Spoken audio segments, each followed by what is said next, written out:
전 감자이고요. 오늘은 제가 만든 GPT들 중에서 글쓰기 관련돼서 한번 말씀을 드리려고 합니다.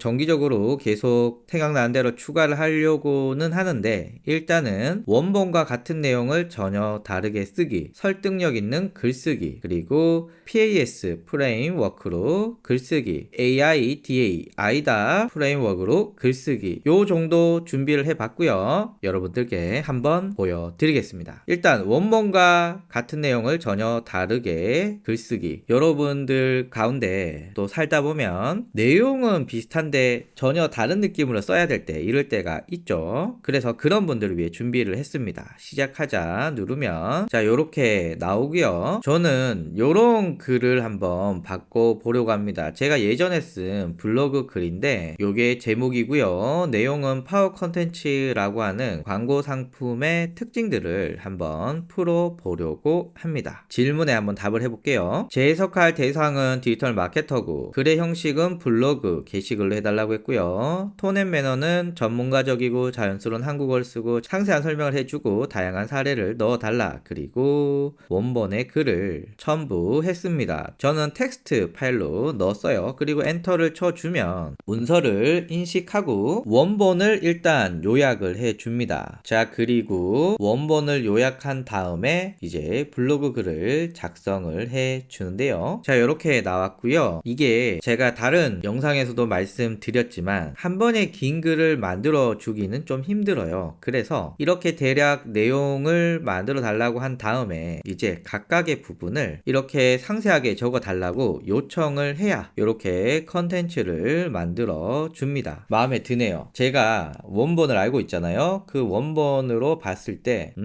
꽤 충실하게, 그러나 다른 형태로 적어줍니다. 그래서 이 부분을 이렇게 길게 만들어줬고, 이런 식으로 점점 늘려가는 것 중요하다라는 말씀 드립니다. 자, 이번에는 설득력 있는 글쓰기 한번 해볼게요. 시작하자 눌러주면 자, 이렇게 나오는데 저는 간헐적 단식이라고 할 거고요. 잠재 고객은 어떤 행동을 취해야 하나, 간헐적 단식을 시작해야겠죠. 어떤 형식의 컨텐츠를 작성하길 원하냐. 이번에는 기사 형식으로 해볼게요. 톤 앤 매너는 기사 톤인데 전문가적 관점인데 전문가적 용어도 쓰고 자연스러운 한국어를 써달라 라고 요청을 하면 훌륭하다고 칭찬 한번 해주고 제목을 뽑아줍니다. 저는 3번이 마음에 드는데 질문 형식으로 바꿔달라고 다시 요청을 했습니다. 이렇게 바꿔줬네요. 이게 더 좋은 것 같아요. 작성해 달라고 요청을 했습니다. 자, 이렇게 다 써줬고요. 간헐적 단식에 대해서 말하고 장점과 단점 어떻게 해야 되는지, 그리고 한번 해볼래? 라고 설득을 차근차근 하고 있습니다. 앞에서 말씀드렸지만 여기서 더 늘리고 싶으면 어떤 부분을 더 늘려줘, 또 더 추가해줘, 요런 내용들을 넣어주시면 될 것 같아요. 제가 오늘 여러 개를 소개시켜 드리려고 하는데 영상을 찍다가 40개가 넘어가면 안 되기 때문에 수정하는 건 여기서 보여드리진 않을게요. 앞에 보여드린 것처럼 더 늘려줘, 요렇게 어떤 부분을 더 상세하게 작성해줘 라고 하면 원하시는 대로 상세하게 작성이 된다 라는 말씀 드리고요. 이번에는 프레임워크인데요. 이것도 제가 생각나는 대로 계속해서 추가를 해 보도록 할게요. 이 프레임워크가 일단 뭐냐 하면 글에 틀을 만들어 놓는 겁니다. 그래서 PAS의 경우는 요틀, 요틀, 요틀 이렇게 세 가지로 나눠 놓고 거기에 내용을 넣으면 된다. 아이다 프레임워크는 요틀, 요틀, 요틀, 요틀 이렇게 틀을 만들어 놓고 거기에 내용을 집어넣으면 됩니다. 문제 부분, 자극 부분, 해결 부분에 맞게끔 글을 쓰면서 독자의 문제를 파악하여 그 문제를 자극하고 긴장감을 느끼게 한 다음에 해결책을 제공하는 데 중점을 두고요. 아이다 프레임워크는 독자의 주목을 끌고 제품 서비스에 대한 관심을 높여서 사용 구매 등의 욕구를 불러일으켜 실제 독자가 행동으로 이어지게 하는 것이 목표입니다. 그래서 실제 이 프레임워크가 어떻게 작동하느냐는 제가 보여드리는 프롬프트부터 보시면 되고요. 저는 PAS 프레임워크로 글쓰기부터 한번 해볼게요. 자, 그러면 전 계속 간헐적 단식 말씀드리고 있으니까 간헐적 단식에 대해서 작성해달라고 요청을 하면 대상은 비만인, 글의 목표는 간헐적 단식의 시작, 구어체, 유머, 적절한 이모지를 사용해달라고 요청을 했습니다. 자, 이렇게 나오는데 요대로 하지 마시고 또 여러분들이 적절하게 바꿔주시면 좋아요. 저는 이모지를 추가해주고 더 간단한 제목을 해달라고 요청을 했는데 전 4번 마음에 드는 것 같습니다. 4번이라고 하면 4번에 맞게, 자, 나왔습니다. PS에 맞게 문제를 제기하고요, 자극을 합니다. 그리고 해결책을 제시를 해요. 비만은 체중 문제가 아니야. 너 잘못하다가 죽을 수 있어. 근데 너 다양한 다이어트 해봤지만 잘 안 되지? 그래서 간헐적 단식이 답이야 라고, 그리고 앞에 말씀드렸다시피 문제 부분을 필요해서 더 늘려주고 어떤 요소를 추가해주고 자극도 늘려주고 어떤 요소를 해주고 해결책도 이렇게 해줘 라고 하시면 됩니다. 이번에는 아이다 프레임워크에 대해서 설명을 해 드릴게요. 아이다 프레임워크에서도 역시 간헐적 단식에 대해서 작성해 달라고 입력을 하면 비만인, 목표는 단식의 시작,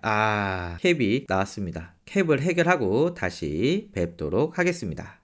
자, 이제 시간이 지나서 캡이 해제되었습니다. 다시 리제너레이트를 누르면 다정하고 격려하는 분위기로 해달라고 했고요. 그러면 아이다 프레임워크에 맞게끔 제목들이 나옵니다. 이 중에 4번이 마음에 든다고 하면 관심, 어텐션부터 인터레스트와 디자이어, 액션, 여기에 맞게끔 글이 나오게 됩니다. 글의 길이는 또 여러분들의 필요에 의해서 늘려달라고 해주시면 되겠죠. 자, 그래서 오늘은 제가 글쓰기 관련돼서 다양한 프롬프트들을 한번 알아봤고요. 제가 글쓰기 관련돼서는 항상 관심이 많은 사람으로서 계속해서 업데이트를 하도록 하겠습니다. 다음 시간에 뵙겠습니다. 감사합니다.